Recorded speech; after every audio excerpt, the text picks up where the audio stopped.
Star witness Cassie Ventura taking the stand today in a New York courtroom in the sex trafficking and racketeering trial of Sean Diddy Combs. This trial's marked the first time Ventura and Combs are seeing one another in person since their 2018 split. Federal prosecutors claim Combs used lies, drugs, threats, and violence to coerce his ex-girlfriend into sexual encounters with male prostitutes. Ventura said the alleged sexual encounters typically lasted between 36 to 72 hours, the longest one lasting 4 days. Ventura is currently married and pregnant with her third child. She told the jury today about how the hip-hop mogul controlled her life and their relationship, describing the alleged physical abuse, saying, quote, "He would bash my head, knock me over, drag me, kick me, stomp me in the head when I was down." Combs has pleaded not guilty to all 5 charges he's facing, including racketeering conspiracy, sex trafficking by force, and transportation to engage in prostitution. A warning for our viewers, this story may contain accounts, descriptions, visual content of actual or alleged events that some viewers may find disturbing. So for more now, let's bring in ABC's Rena Roy live from outside the courtroom, along with ABC News legal contributor and trial attorney Brian Buckmeyer. Rena, we will begin with you. Cassie Ventura, of course, on the stand most of the day. She's talking in graphic detail at times about her participation in these freak-offs. So what did we learn so far today? Yeah, Trevor, very graphic indeed. I can tell you that I got a chance to listen to her testimony inside court here behind us, and she was emotional. She broke down into tears at one point when she talked about participating in those freak-offs. She says that she was just 22 years old, had just turned 22 when Combs first proposed to her those drug-fueled sex marathons with escorts. She says eventually, though, they became almost weekly, and that they lasted on average, as you said, about 2 to 3 days, the longest one 4 days, and that she stayed awake by drugs that she says Combs gave to her, including ecstasy, cocaine, and Molly.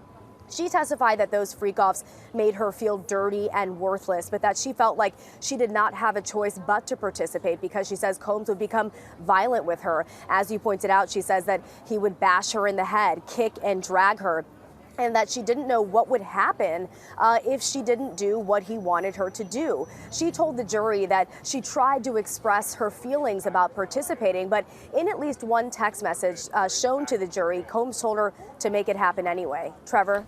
Brian, given how emotional and explicit all this testimony is, what kind of strategy do you think we might see from the defense attorneys in cross-examination?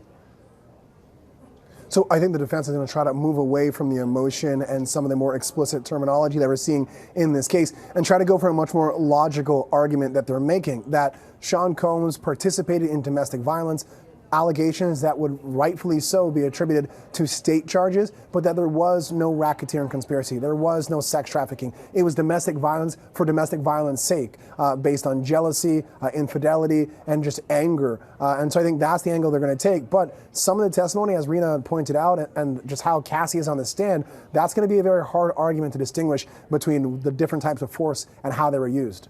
So, Rena, Diddy is there in court. He's watching all this testimony from his ex-girlfriend. There's also many of his own family members there. Did we see any kind of reaction from Diddy today? Right. For the most part, he appears to be pretty focused on Cassie Ventura, his ex-girlfriend. He is listening intently. At one point, we saw him scribble down some notes and speak to his attorney, but other times he appears to be more passive with his hands in his lap at the defense table with not really a certain kind of expression on his face. She, on the other hand, has not appeared to look at him once since she took the stand. She has looked at her husband, who is inside court to support her. Remember, this is the first time that Combs and Ventura are seeing each other face to face since 2018, so you can imagine how this might feel for both of them. Brian, how do you imagine this might land with the jury hearing all of this extensive testimony of this nature? So I think at this point with direct examination, without anyone coming up and crossing Cassie, I think the jury is looking at Sean Combs, and I was in court this morning to see some of those looks with disgust, with disdain, to think about how one individual can do this to another in this way.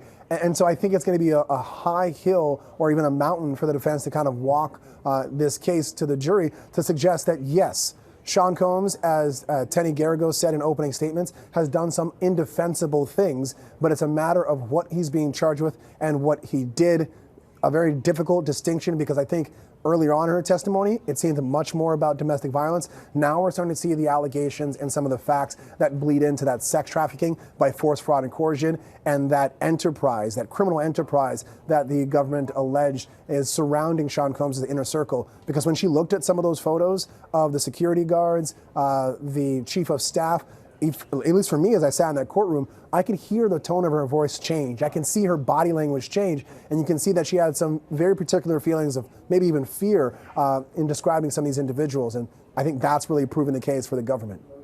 Brian Buckmeyer and Rena Roy, both with that in-court perspective. Thank you both.